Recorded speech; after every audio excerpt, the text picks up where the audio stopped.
เพื่อจะดูซีรีส์ทำไมเพื่อจะดูซีรีส์ทำไมชีวิตเขาเย็นละมิดและผมเห็นสัมผัสแต่ละทีทำจะพูดปัดโต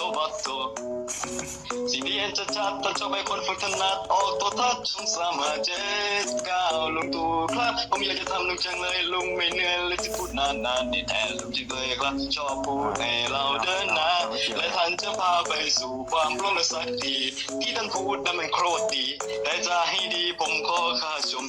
200ค่าชมถูกมากๆอย่าพาผมไปปรับทัศนคติผมชื่นชมเต็มที่ที่ผมร้องเพลงบนสิ่งนี้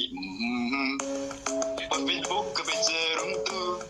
บนโทรทัศน์ก็ยังเจอลุงตู่บนวิทยุได้ยินเสียงลุงตู่เยอะทำยังไงดีวันไหนไม่ได้เห็นลุงตู่ก็ไม่รู้ว่าผมจะทำอะไรดีสิเจนบอกว่าท่านน่ารักเลยแต่ชอบพูดเร็ว